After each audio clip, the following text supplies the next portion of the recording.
this was a quote-unquote spontaneous strike that took place across Nairobi, but it's certainly difficult to believe that every single matatu was off the road spontaneously. Did your association not have a hand in coordinating today's strike? It never had any hand. Well, as you put it correctly, it was spontaneous.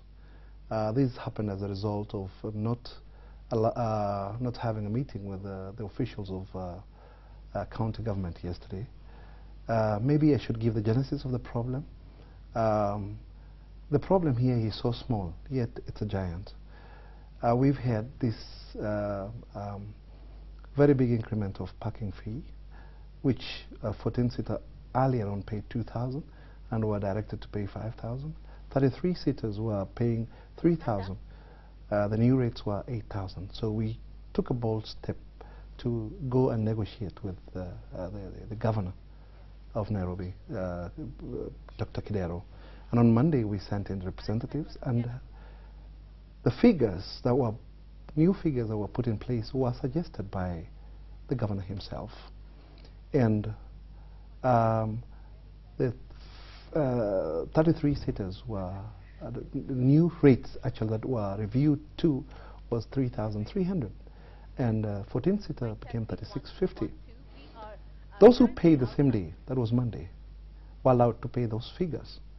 Apparently yesterday when SACCOs and companies and individuals went to pay, they were, the whole agreement was thrown out and told to pay what was there earlier on.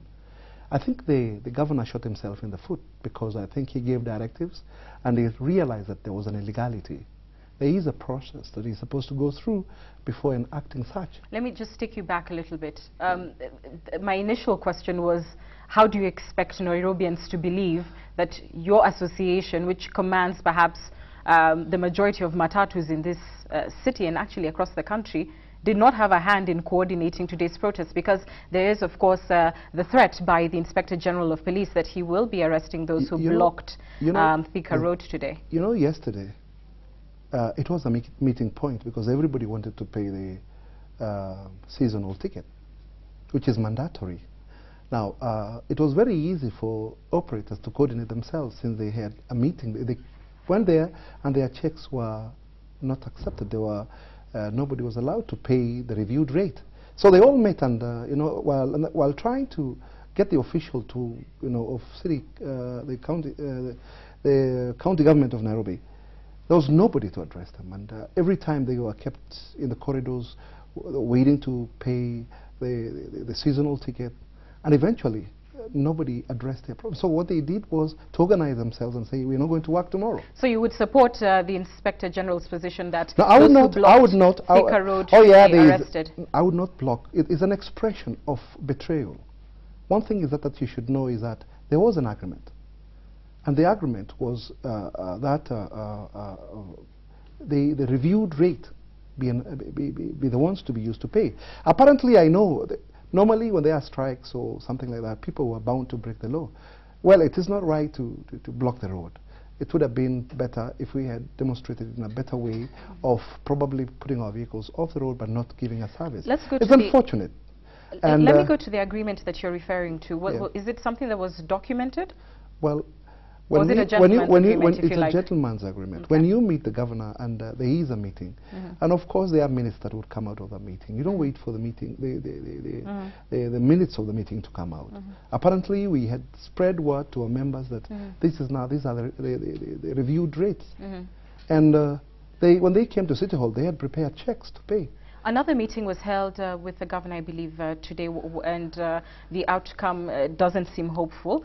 Tell me what you discussed. Well, the governor has put it very well that he still stands by what he said, that these rates, the directive he gave, still remains.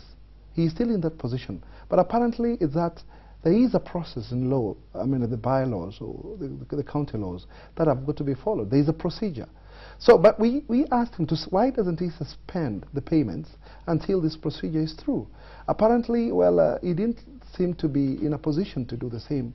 And there's still a stalemate. There's nothing that has come out very well, and it wasn't my strike. I can't call it off because I didn't organize for it.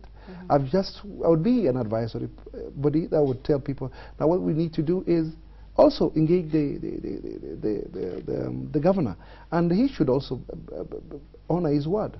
The only problem is about the procedure. He should suspend the payments until the procedure is done. So what is the position of your association today as we speak? Nairobi residents will continue to go without transport indefinitely? Let me say one thing, is that, you know, when you're doing business, any cost will be passed to the consumer of the service. We didn't want to do this. We don't want the Nairobian people using our services to be burdened by these heavy fares. So we had thought that we would negotiate with the county government so that we can pass this benefit to the commuter. Are you then saying to Nairobi residents now that should the governor not back down in as far as the new rates are concerned, you're going to be raising fees for transport? Oh, definitely. You know, in business, it's common sense to, you know, pass cost to the consumer. It's just common sense. If today a debe of viazi costed more than yesterday, you'll have to bear the cost. It's business, and we must, you know, make profits out of our business. We're not charity. And how far are you considering increasing it by? If you could give me a percentage. No, we would be about, you know, one thing is that we didn't want to do that. We had even said we would cushion the increment that had been placed by, you know, letting it impact on our profits. But now, you can imagine paying 8,000 shillings for a 33-seater every month for 12 months.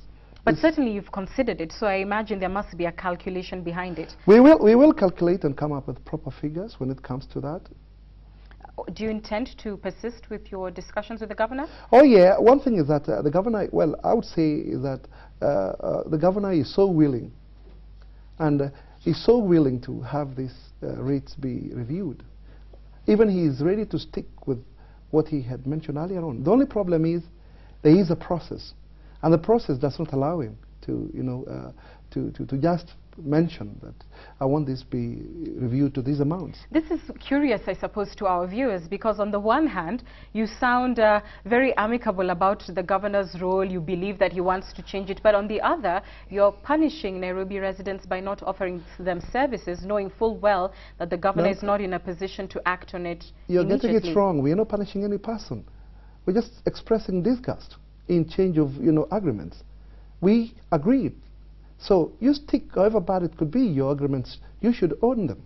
Now, when we express that, we appear like we are punishing Kenyans. No, we want them to enjoy the benefit of that.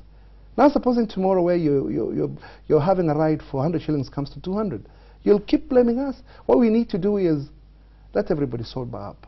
Let us, you know, let's honor agreements. Forgive me, I just want to follow logically your argument. You are saying that you do in fact concede that this is a process in law, and so it cannot happen overnight.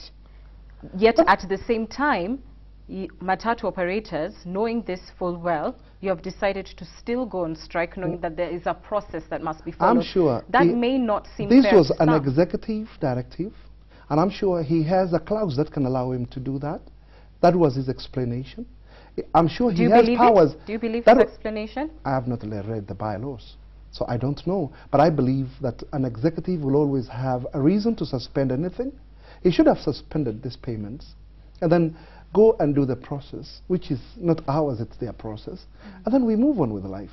And it's always, you know, it's good to be a gentleman, to own a decision you've made and an agreement you've gone into. So I believe the governor can still be able to do this. And so it's not me, it's not actually matatu owners who are making the commuters suffer. I would believe it's the governor. And so unless he backs down, you're not backing down? No. I told you, we did not organize for this. It is the people who have decided to take law into their own hands. And we were coming in as an association to, you know, tell the governor this is the best way to go.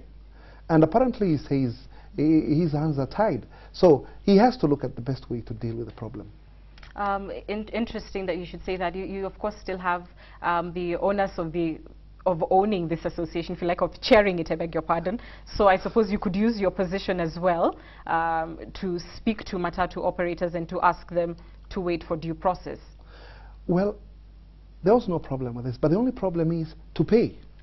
If we had to wait for a process, you can suspend the payments. So I think it's only prudent that they would have suspended the payments so that we can, services can continue. When it comes to enactment, even if it is arrears, we'll be able to pay. Yeah. All right, interesting views. I want to cross over to one of our reporters who's been covering the strike. Our Evelyn Wamboi is standing by. Evelyn, over to you. I know you've been looking at the strike. Bring us up to speed.